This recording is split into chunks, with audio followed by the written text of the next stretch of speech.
Hello दोस्तों, हम लोग आज की इस वीडियो में आगे बढ़ने वाले हैं और हम पार्ट्स ऑफ स्पीच में एडजेक्टिव के जो टाइप्स हैं उनको आज कंप्लीट करने वाले हैं। तो इससे पहले हम 6 जो टाइप्स थे वो हम देख चुके हैं। Adjective of quality, quantity, number, distributive adjective, interrogative adjective और डेमोन्स्ट्रेटिव एडजेक्टिव। तो आज हमने 3 जो एडजेक्टिव के टाइप है वो फिनिश करने हैं। और तो आप लोग इससे पहले जो 6 टाइप्स दे चुके हैं, आशा करता हूं कि उन सारी जो टाइप्स हैं उसको आप लोग समझ चुके होंगे। आप लोगों को उसमें दिक्कतें पहले की तुलना में अब नहीं होंगी। हम देखेंगे अब पार्ट्स ऑफ स्पीच के अगले जो टाइप्स हैं उनको। तो हम चलते हैं 7वें नंबर के टाइप्स पर और ये है पॉसेसिव एडजेक्टिव।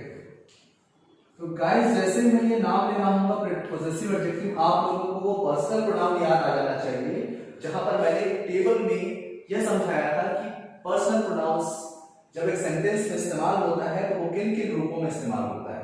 तो हमने देखा था नॉमिनेटिव केस हो सकता है, ऑब्जेक्टिव केस हो सकता है, पॉसेसिव केस हो सकता है और पॉसेसिव में भी 2।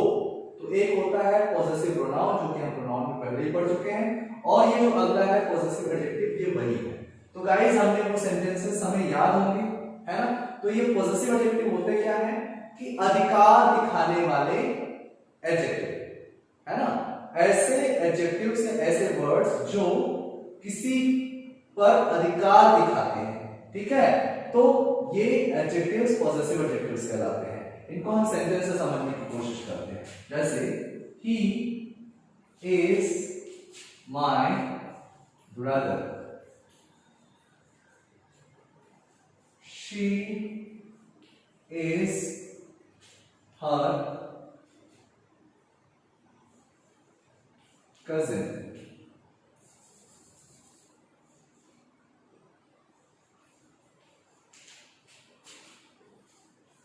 They have their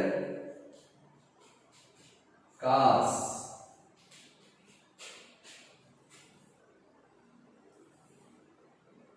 I can see his house.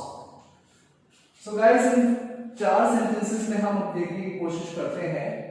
यहां पर जो ये माइन, हर, देयर और हिज, ये जो वर्ड्स मैंने अंडरलाइन किए हैं, ये पॉसेसिव एडजेक्टिव्स का काम करते हैं।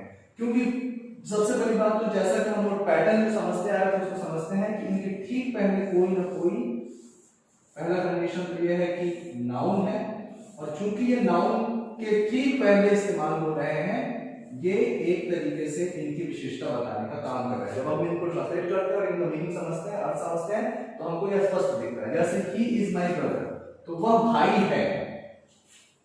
किसका भाई है? मेरा भाई है। उसका मेरा भाई होना उसकी विशेषता है। यहां पर शी इज हर कजिन, वह कजिन है। किसकी? उसकी। दे हैव देयर कार्स, उनके पास कार है, ठीक है। तो दे हैव देयर कार्स, उनकी कार, कार्स तो है लेकिन ये उनकी कार है, किसी और की नहीं है। I can see his house, मैं घर देख सकता हूं। किसका? उसका। तो ये सारे के सारे यहाँ पर एडजेक्टिव्स का काम करते हैं। तो गाइस, आपको बस ये समझना होता है कि इनके बाद में कोई नाउन है क्या, ठीक है। तो ये सारी की सारी चीजें जो हमने देखी थी, his, her, my, your, it's,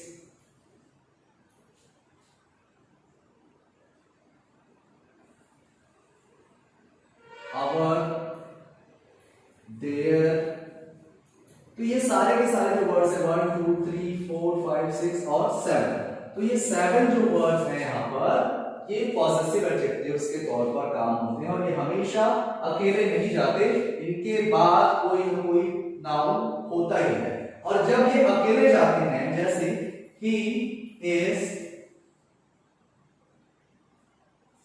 suppose अगर मैं ऐसा लिखूं, this is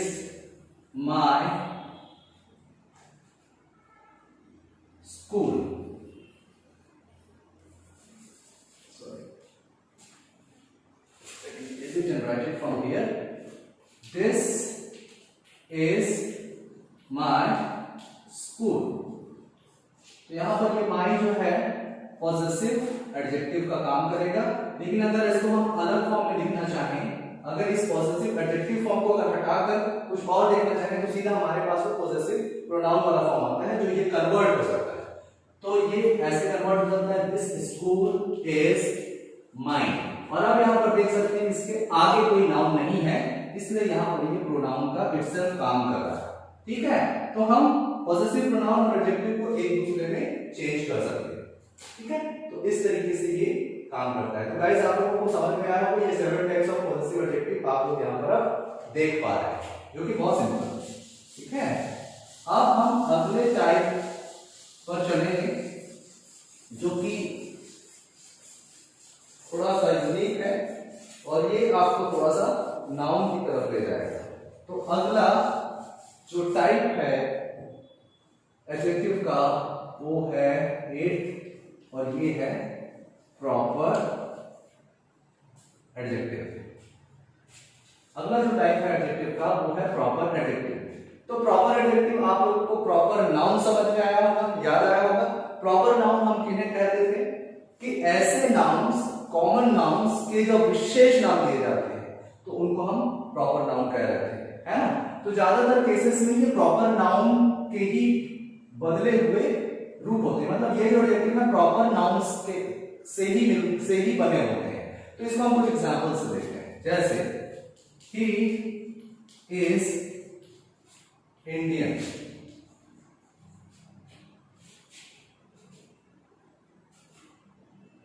she is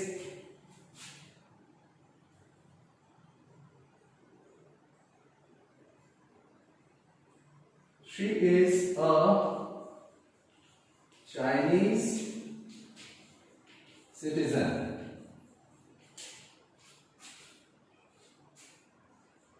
Third, European people are very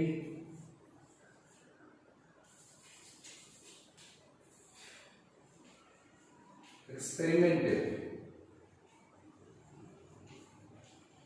अब हम इसको समझने की कोशिश करते हैं। तो he is Indian, she is a Chinese citizen, European people are very experimented. ठीक है, तो यहां पर जो हम ये इंडियन, चाइनीज और यूरोपियन, ये किसी न किसी प्रॉपर नाउन से ही निकला हुआ फॉर्म है। जैसे इंडिया से इंडियन बना और इंडिया प्रॉपर नाउन था, चाइना से चाइनीज बना और यूरोप से यूरोपियन बना। तो ऐसे जब हम और एग्जांपल्स दे सकते हैं कि, है ना,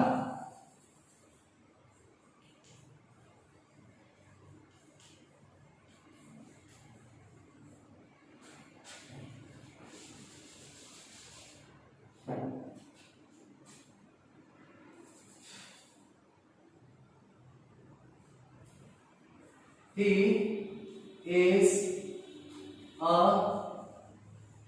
Canadian man, वह एक कनाडियन है, कनाडा से आया हुआ।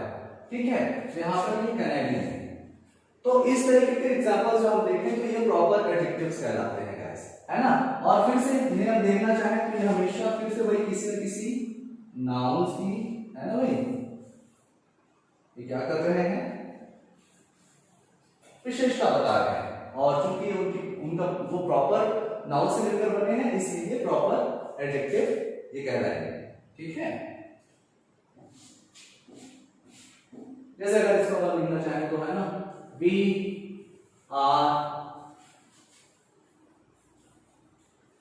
छत्तीसगढ़ी पीपल, हम लोग छत्तीसगढ़ी हैं, तो छत्तीसगढ़ी पीपल छत्तीसगढ़ के निवासी हैं। So this also is a proper adjective, है ना, जिसमें हमारी प्रॉपर जो होने का बोध होता है ना, जो कि एक यूनिक होने का बोध होता है। ठीक है, तो ये हो गया आपका प्रॉपर एडजेक्टिव। तो गाइस आप आखिरी जो टाइप है वो हम देखने वाले हैं एडजेक्टिव का, जो कि है 9 और ये है emphasizing adjective. ओके, सो emphasizing adjective मतलब emphasize करना मतलब थोड़ा सा जोर देना, जैसे हमने देखा था emphatic प्रोनाउन है ना, वो देखा था ना। तो सेम उसी तरीके से जैसे himself वाला फॉर्म था, he himself था, तो उसमें emphasis मिल रहा था, उसमें एक जोर देने की बात थी। तो सेम चीज अगर कोई एडजेक्टिव मतलब किसी नाउन या प्रोनाउन का गुण बताने वाला शब्द एम्फसाइजिंग हो मतलब जोर देने वाला हो और जोर देते हुए विशेषता बताए किसी नाउन या प्रोनाउन की, तो हम उसको एम्फसाइजिंग एडजेक्टिव कहते हैं। इसको फिर से हम एग्जांपल से समझने की कोशिश करते हैं गाइस। आप ये बहुत इजी है, इसको हम देखते हैं, है ना। तो ये कुछ इस तरीके से काम करेगा।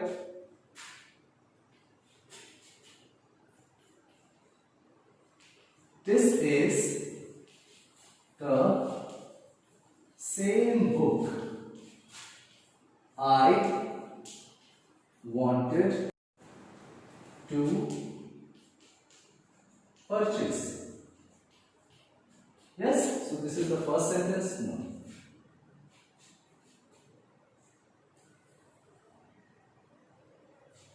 This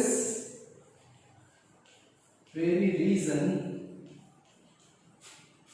stopped me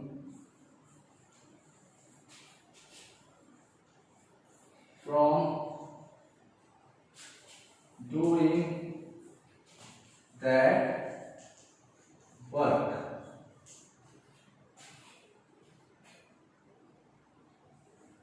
Next,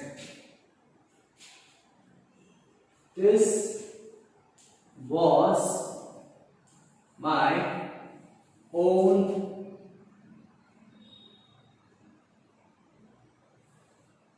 house. So इसको कुछ इस तरीके से बनाते हैं। This was my own